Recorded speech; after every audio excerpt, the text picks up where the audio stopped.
అలానే మిస్ఎస్ రావు పాకిస్తాన్ టార్గెట్ చేసినటువంటి సిటీస్లో హైదరాబాద్ ఉంది. భారతదేశంలో ఉన్నటువంటి 15 నగరాలని పాకిస్తాన్ ఆర్మీ టార్గెట్ చేసింది. కేవలం అమృత్సర్లో మాత్రమే ఒక మిజైల్ సంబంధించినటువంటి శకలం పడింది. మిగిలినటువంటి నగరాలను టార్గెట్ చేసినప్పటికీ కూడా భారత ఆర్మీ పాకిస్తాన్ మిజైల్స్ని మధ్యలోనే ధ్వంసం చేసేసింది. దాంతో సేఫ్ సైడ్గా హైదరాబాద్ బయటపడింది. కాకపోతే ఇప్పటికీ కూడా హైదరాబాద్ డేంజర్లో ఉందని చెప్పి కేంద్ర హోంశాఖ భావిస్తుంది. కేంద్ర ఇంటెలిజెన్స్ కూడా అలర్ట్ చేసింది. అన్ని రాష్ట్రాలని అలర్ట్ చేసినట్టే తెలంగాణ రాష్ట్రాన్ని కూడా అలర్ట్ చేసింది. ఆంధ్రప్రదేశ్లో వైజాగ్, అక్కడ ఉన్నటువంటి నేవీ చాలా బలంగా ఉంది. అక్కడ నేవీ ఉంది కాబట్టి, నేవీ బేస్ ఉంది కాబట్టి అక్కడ టార్గెట్ చేసేటువంటి అవకాశం కూడా లేకపోలేదని చెప్పి అలర్ట్ చేసింది. వైజాగ్, హైదరాబాద్, ముంబై ఇలాంటి ప్రధానమైనటువంటి నగరాల మీద పాకిస్తాన్ టార్గెట్ చేసింది. దాంట్లో హైదరాబాదు టార్గెట్లో ఉంది అనేది కేంద్ర ప్రభుత్వం ఇచ్చినటువంటి సంకేతాలు రాష్ట్ర ప్రభుత్వానికి, అన్ని రాష్ట్రాలకు ఇచ్చినట్టే తెలంగాణకు కూడా ఇచ్చింది. కాకపోతే తెలంగాణలో తెలంగాణ రాష్ట్ర రాజధాని హైదరాబాద్ చాలా డేంజర్ జోన్లో ఉంది అనేది కేంద్ర ప్రభుత్వం, కేంద్ర ఇంటెలిజెన్స్ వద్ద ఉన్నటువంటి సమాచారంగా చెప్తూ ఉన్నారు ఢిల్లీ వర్గాలు. కారణం రోహింగ్యాలు ఉన్నారు, పాకిస్తాన్ నుంచి వచ్చి షెల్టర్ తీసుకుంటున్నటువంటి వాళ్ళు ఉన్నారు అనేటువంటి ఇన్ఫర్మేషన్ కూడా ఉంది. అనేక మంది రోహింగ్యాలు పాత బస్తీలో ఉన్నారని చెప్పి చాలా కాలంగా వినిపిస్తుంది. పాకిస్తాన్ నుంచి వచ్చినటువంటి వాళ్ళని మళ్ళా తిరిగి పంపించేయాలని చెప్పి ఆల్రెడీ కేంద్ర ప్రభుత్వం రాష్ట్ర ప్రభుత్వాలకి తెలియజేసింది. ఆయా రాష్ట్ర ప్రభుత్వాలు ఏరి మరీ పంపించారు. కానీ తెలంగాణ రాష్ట్ర ప్రభుత్వం మాత్రం పాత బస్తీలో ఉండేటువంటి రోహింగ్యాలను గుర్తించలేకపోయింది. వాళ్ళు స్లీపర్ సెల్స్గా పనిచేస్తున్నారు అనేటువంటి ఒక ఇన్ఫర్మేషన్ ఇంటెలిజెన్స్ వద్దకు చేరింది అనేది కూడా తెలుస్తుంది. ఉగ్ర మూలాలు, ఉగ్రవాదానికి సంబంధించినటువంటి అంశాలు హైదరాబాద్ తోటి టచ్ అవుతూ ఉంటాయి.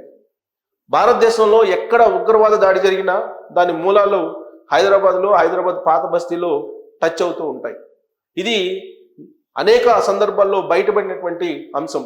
ఢిల్లీలో ఉగ్రవాద దాడి జరిగినా, లేదు ముంబైలో జరిగినా, లేదా ఇంకొక ప్రాంతాల్లో జరిగిన ఉగ్రవాదానికి సంబంధించినటువంటి మూలాలు పరోక్షంగానో ప్రత్యక్షంగానో హైదరాబాద్ పాత బస్తీలో కనిపిస్తూ ఉంటాయి. దానికి కారణం స్లీపర్ సెల్స్ అనేక మంది హైదరాబాద్లో ఉన్నారు, అది కూడా పాత బస్తీలో తలదాచుకుంటున్నారు అనేటువంటి సమాచారం కేంద్ర ఇంటెలిజెన్స్ వద్ద ఉందని చెప్పి తెలుస్తుంది. ప్రస్తుతం యుద్ధం జరుగుతున్న నేపథ్యంలో భారత్ పాకిస్తాన్ మధ్య హైదరాబాద్ మీద ప్రత్యేకంగా కేంద్ర ప్రభుత్వం, కేంద్ర ఇంటెలిజెన్స్ ఒక కన్నేసి ఉంచింది.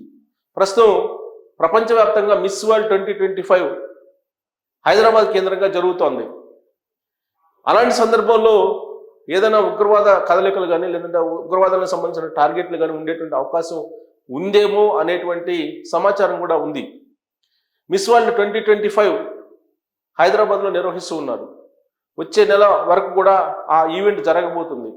సహజంగా ఉగ్రవాదులు ఎప్పుడు కూడా ఇంటర్నేషనల్ ఇష్యూస్ జరిగినప్పుడు, లేదంటే ఇంటర్నేషనల్గా గుర్తింపబడినటువంటి నాయకులు వచ్చినప్పుడే ఉగ్రవాదులు దాడులు చేస్తూ ఉంటారు.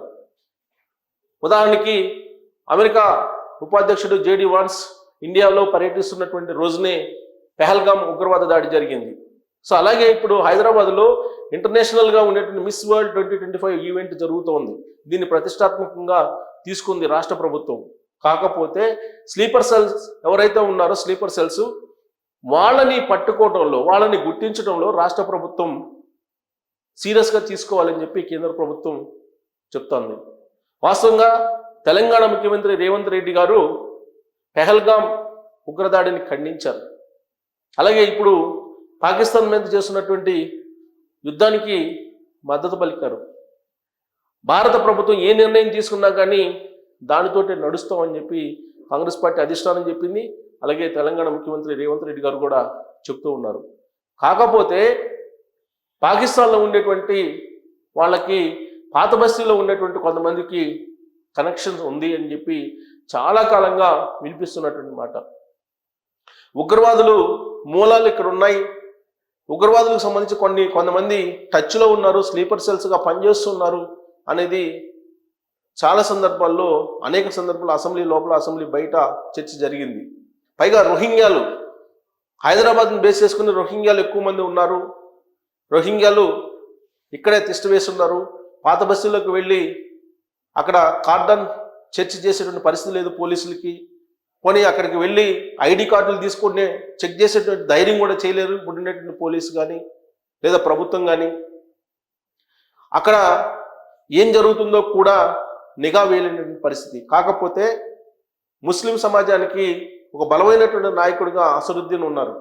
ఆయన మాత్రం ఈసారి భారత్ మీద జరిగినటువంటి ఉగ్రదాడిని ఖండిస్తూ ఉన్నారు, పెహల్గాం దాడిని ఖండిస్తూ ఉన్నారు. పాకిస్తాన్కి సంబంధించినటువంటి చర్యను కూడా తప్పుపడుతూ ఉన్నారు. పాకిస్తాన్ ఏదైతే యుద్ధం చేస్తుందో ఆ యుద్ధాన్ని కూడా ఆయన తప్పుపడుతూ ఉన్నారు. మరొక వైపు పాత బస్తీలో రోహింగ్యాలు, తర్వాత కొన్ని పాకిస్తాన్కి సంబంధించిన స్లీపర్ సెల్స్ ఉన్నాయని చెప్పి వినిపిస్తున్నప్పటికి కూడా అలాంటి పరిస్థితుల్లో ఆయన మాత్రం భారతదేశానికి మద్దతు పలుకుతున్నారు. గతంలో ఎప్పుడు ఈ స్థాయిలో మద్దతు పలకలేదు అసదుద్దీన్ ఓవైసీ. 15 నిమిషాలు టైం ఇస్తే హిందువుల్ని ఏం చేస్తాము చూడండి అని చెప్పి ఆయన సంచలనమైనటువంటి వివాదాస్పదమైనటువంటి కామెంట్స్ చేసినటువంటి రోజులు ఉన్నాయి హిందువుల మీద. పెహల్గాం దాడి హిందూ యేతుల మీద జరిగినటువంటి దాడి ఇది. అందుకే ఆ దాడిని ఖండించారు. గతంలో మాదిరిగా ఆయన ఇప్పుడు రియాక్ట్ కావట్లేదు. అది ఒక రకంగా ఆహ్వానించదగ్గ పరిణామం. భారతదేశంలో ఉంటూ భారతదేశానికి ఆయన సపోర్ట్ చేస్తున్నారు, అంతవరకు హ్యాపీ. కానీ ఆయన హిందూ సమాజం గురించి గతంలో చేసినటువంటి వ్యాఖ్యలు ఏవైతే ఉన్నాయో అవి ఇప్పటికీ కూడా హిందువులు మర్చిపోలేని పరిస్థితి.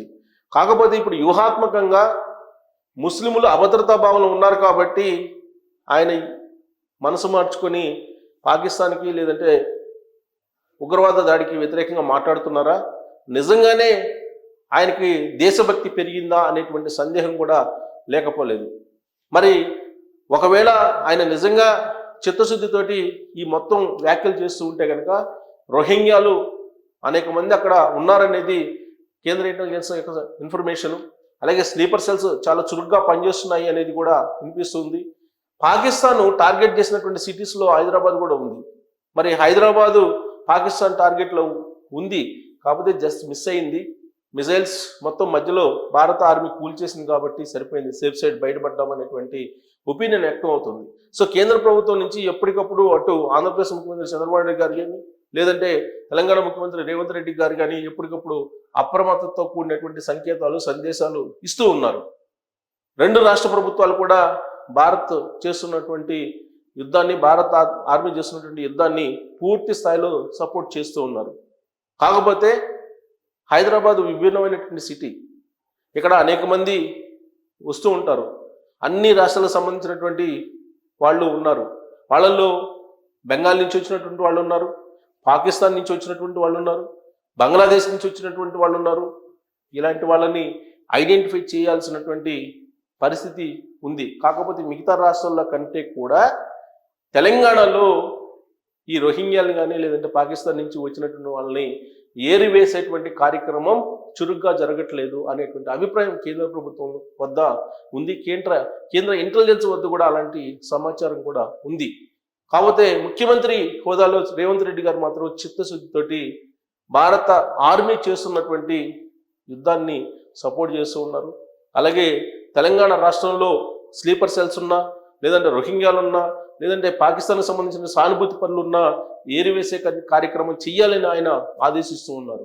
అలాగే భారత ఆర్మీ చేస్తున్నటువంటి యుద్ధానికి సంఘీభావంగా మద్దతు పలుకుతూ ఒక పెద్ద ర్యాలీ కూడా నిర్వహించారు రేవంత్ రెడ్డి గారు. మరి హైదరాబాద్లో స్లీపర్ సెల్స్ ఉన్నాయా, ఉంటే వాటి మీద ఈ ప్రభుత్వం ఎందుకు చర్యలు తీసుకోలేకపోతుంది కఠినంగా? రోహింగ్యాలు ఉన్నారని చెప్పి చెప్తూ ఉంది బీజేపీ. అలాగే పాకిస్తాన్ నుంచి వచ్చినటువంటి వాళ్ళు, పాకిస్తాన్ మూలాలు ఉన్నటువంటి వాళ్ళు, పాకిస్తాన్తో టచ్లో ఉన్నటువంటి వాళ్ళు ఉన్నారని చెప్పి బీజేపీ పదే ఆరోపణలు చేస్తూ ఉంది.